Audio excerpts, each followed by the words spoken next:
नमस्कार। आज अगस्ट मास 3 तारिख शनिवार।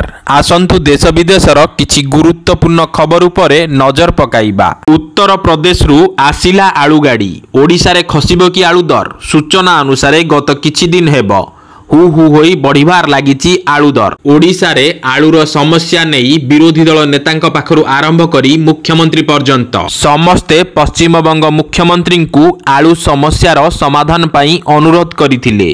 हेले आलू संकट दूर न हेबारु उत्तर प्रदेश रु आलू आसी ओडिशा रे पहुंचिछि।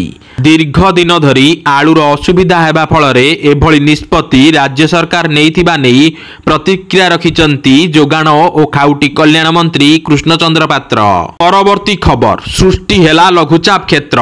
गांगेय पश्चिम बंग उपत्यका एवं दक्षिण बांग्लादेश निकटरे सक्रिय घूर्णिबलय प्रभाव रे शुक्रवार गांगेय पश्चिम बंग उपत्यका एवं पार्श्व झारखंड पाखापाखि अंचल रे एक लघुचाप क्षेत्र सृष्टि होईछि। एहा सहित जड़ित घूर्णिबलय समुद्र पतनरु वायुमंडल रे 7.6 किमी उच्चता पर्यंत लंबिछि। एहा आगामी 24 घंटा मध्यरे आहुरी घनीभूत हेब पश्चिम उत्तर पश्चिम दिगरे गति करिवार संभावना रहिछि। एहार प्रभाव रे आज पश्चिम ओडिशार किछि जिल्ला रे गोटिए रु दुईटी स्थान रे भारी वर्षार संभावना रहिथिला, किंतु लघुचाप क्षेत्र ओडिशा ठारू यथेष्ट दूर रे सक्रिय रहिथिबारु एहा धीरे धीरे पश्चिम उत्तर पश्चिम दिगरे गति करी राज्य ठारू दूरे जाउथिबा सूचना मिलिछि। आसंता काली ठारू राज्य रे वर्षार परिमाण कमिबा नेई जणा पड़िछि। परवर्ती खबर मुख्यमंत्री मोहन चरण माझी आसंता अगस्ट 5 तारिख रे जनसाधारणक विभिन्न अभियोगर शुणाणी करिवे। भुवनेश्वर यूनिट 5 स्थित मुख्यमंत्री अभियोग प्रकोष्ठ रे पूर्वाह्न 11 टारू अभियोग शुणाणी हेबो। अभियोग शुणिबा पई पंजीकरण सेही दिन सकाळ 8 घटिकारु 12 घटिका मध्यरे उक्त स्थान रे हेबो। एथि निमंते आग्रही जनसाधारण उक्त अभियोग शुणाणी स्थान रे उपरोक्त समय रे उपस्थित रही निजर अभियोग पंजीकरण कराई अभियोग गुड़िकु मुख्यमंत्री को जणाइबे। ए नेई शुक्रवार साधारण प्रशासन और साधारण अभियोग विभाग पक्षरु सूचना दिया जाइछि। परवर्ती खबर Kalinga stadium sports science centre छातरु खसिला सिलिंग।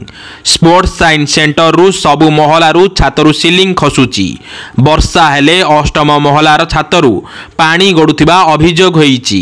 निम्न मानर काम नेई क्रीडा मंत्री सूर्यवंशी सूरज प्रतिक्रिया रखिचंती।